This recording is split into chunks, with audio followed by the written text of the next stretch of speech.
উদয়পুর শহরে বিভিন্ন এলাকায় বিদ্যুতের সংযোগ লাইনের তার সহ বিভিন্ন জিনিস চুরির ঘটনা ঘটছে।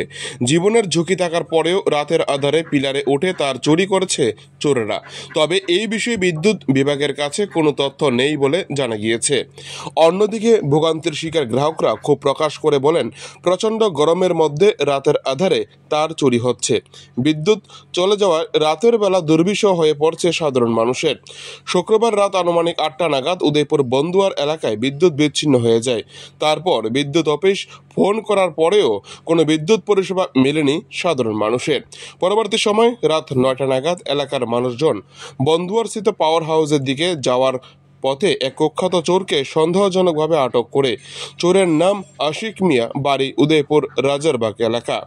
পরবর্তীতে জানা যায়, চোর আশিক মিয়া বেশ কিছুদিন ধরে বন্দুয়ারস্থিত পাওয়ার হাউসে বেশ কিছু জিনিসপত্র চুরি করার জন্য ঘোরাঘুরি করছিল। শুক্রবার রাত 8টা নাগাদ চোর আশিক মিয়া বিদ্যুৎ বিচ্ছিন্ন করে বিদ্যুৎ অফিস থেকে জিনিসপত্র চুরি করেছিল।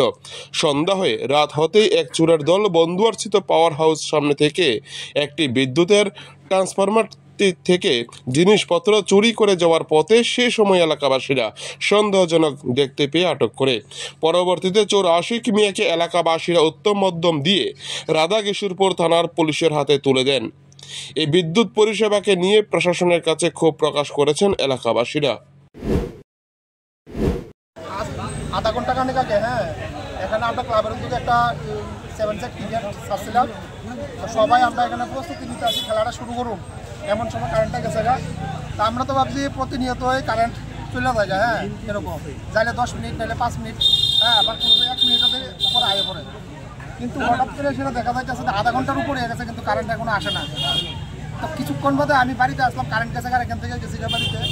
এরপর কিছুক্ষণ পরে শিক্ষা চেঁচামেচি শুনতেছি, ভাবলাম তো বুঝি খেলা হইতে না দেখে সবাই মিললে সেটা একটু শিক্ষা চেঁচামেচি করতেছে, আনন্দ করতেছে। এরপরে আমি খবর একজনের সেটা বাড়িতে ফোন করলে এখান থেকে ওই একটা সুদ ধরছে যে ট্রান্সফরমারের কি জানি একটা খুলে লাগছে, এরপরে কারেন্ট গেছে। দৌড়ে এলাম, এসে দেখলাম যে ছেলেরা জিজ্ঞাসা করলাম বাড়ি কোন জায়গা, বলছে রাজারবাগ। নাম কিতা আসিফ মিয়া, তার লোক আরেকটা বাচ্চা আসলো কিন্তু আক্তার হোসেন নাকি জানি। তারা জিজ্ঞাসা করলাম এটা কীভাবে চলতি কারেন্টের মধ্যে কহ। আমি তোর এই যে জিনিসটা করলি অখন থেকে আপনার এলাকার মানুষ পুরো বুকদাসি, এটা দায়টা কে নিব? তোরা সরকারের বদনাম করতেছস, জায়গায় জায়গায় জায়গায় জায়গায় শুধু তোরা সরকারের বদনাম করতেছিস। আজকে শুধু চতুর্দিকে মানুষ হয়ে যাচ্ছে কারেন্ট থাকে না, কারেন্ট থাকে না, এটা তো সরকারের বদনাম হইতেছে। তো এই সমস্যাটি বদ্ধকরণের লিখিয়া সুর তারে মানে কঠিন থেকে কঠিন সাজা যাতে দেওয়া হয়, আমার এই আবেদন থাকবে প্রশাসনের কাছে।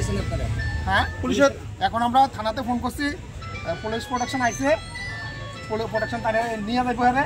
এখন থানাতে নিয়ে এসে আমার এই আবেদনটুকু থাকবো যে প্রশাসন যাতে কঠোর পদক্ষেপ নেয় এর প্রতি, আগামী দিন যাতে এরকম মাত্রাবাড়িতে না, শুধু সমগ্র ত্রিপুরা রাজ্যে কোনো এলাকাতে যাতে এরকম ঘটনা যাতে না ঘটে। এই যে ঘটনাটা ঘটে কোন বিদ্যুৎ দপ্তরের অফিস থেকে এই ঘটনাটা হয়েছে? এটা হয়েছে বন্দুয়ার